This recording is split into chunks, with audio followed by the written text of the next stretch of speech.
नमस्कार, खबर समय जगत में आपका स्वागत है। मैं हूं आपके साथ अंकिता और आइए अब खबरें देखते विस्तार से। दतिया महाकाल लोक घोटाला शिवराज सरकार का सबसे बड़ा पाप। बिना जांच किए ही घोटालेबाजों को क्लीन चिट देकर शिवराज सरकार ने खुद घोटालों का सूत्रधार साबित कर दिया है।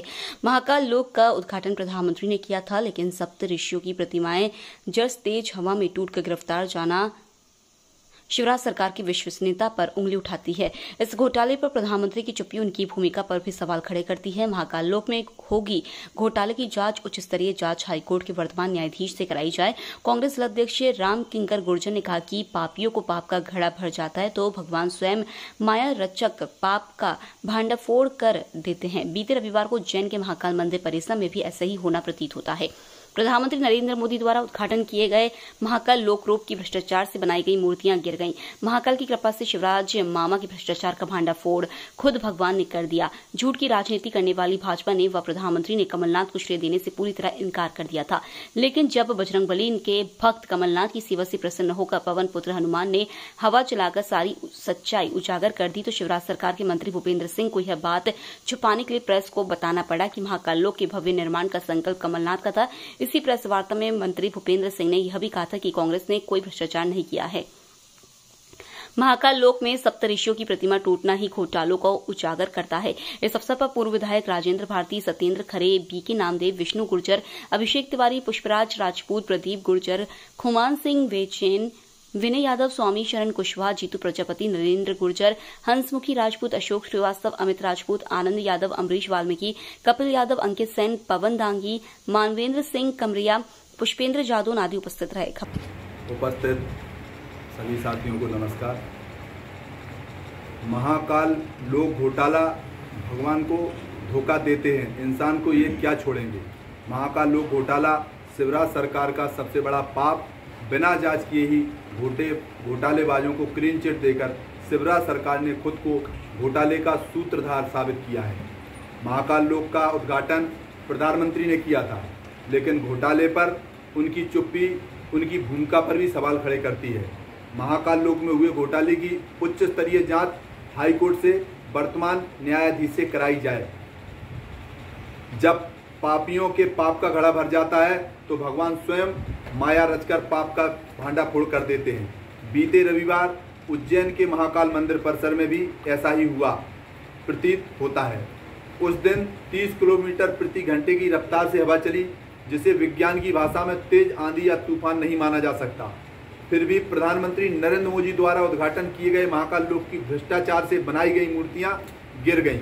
श्रद्धालु जानते हैं कि इससे हिंदुओं की आस्था के केंद्र भगवान महाकाल के विग्रह और मुख्य मंदिर को कोई नुकसान नहीं पहुंचा। महाकाल की कृपा से शिवराज मामा के भ्रष्टाचार का भंडाफोड़ जरूर हो गया। अक्टूबर 2022 में जब प्रधानमंत्री ने महाकाल लोक का उद्घाटन किया था तो झूठ की राजनीति करने वाली भाजपा ने पूर्व मुख्यमंत्री माननीय कमलनाथ जी को श्रेय देने से पूरी तरह से इनकार कर दिया था, लेकिन अब जब बजरंगबली के भक्त श्री कमलनाथ जी की सेवा से प्रसन्न होकर पवन पुत्र हनुमान जी ने हवा चलाकर सारी सच्चाई उजागर कर दी, शिवराज सरकार के मंत्री भूपेंद्र सिंह को अपने पाप छुपाने के लिए प्रेस वार्ता करके यह बताना पड़ा कि महाकाल लोक के भव्य निर्माण का संकल्प माननीय कमलनाथ जी का था। तो मैं आपको बता रहा था कि जहाज पे बहुत सारे चूहे इसके लिए रखे जाते हैं कि वो खतरे को पहले भांप लेते हैं, किसी भी तरह के संकट को। तो कांग्रेस पार्टी आज जब सत्ता में आने वाली है तो भारतीय जनता पार्टी में बहुत सारे ऐसे चूहे हैं जिन्होंने खतरे को भांप लिया है और वो अब भारतीय जनता पार्टी को छोड़ के कांग्रेस में आने का प्रयास कर रहे हैं। जिनकी सोच अच्छी है, जिनकी छवि अच्छी है, जो जनता के लिए काम करना चाहते हैं, उनको हम जरूर लेंगे।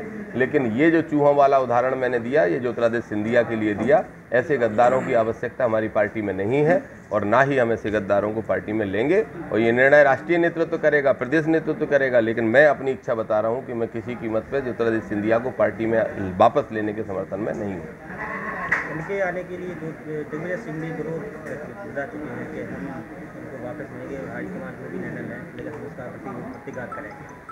तो कहीं ना कहीं ऊपर बात चल रही है, खड़गे की सुन रहे हैं, उनसे बात हुई? नहीं, किसी से बात नहीं हुई है और ना ही किसी ने उनसे बात की है। हाँ, ये बात सत्य है कि उनकी तरफ से बात करने का प्रयास हो रहा है, ऐसा भी मुझे सूत्रों से पता चला है। मेरी कोई सिंधिया जी से बात नहीं हुई या किसी व्यक्ति से ऐसी बात नहीं हुई।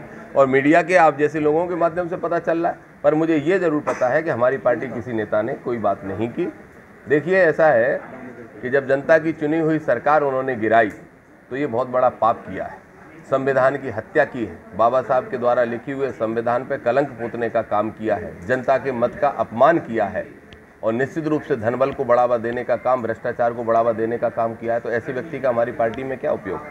हम सरकार बना रहे हैं, 34 में से 27 सीटें ग्वालियर चंबल संभाग में हम तब जीते थे जब सिंधिया थे।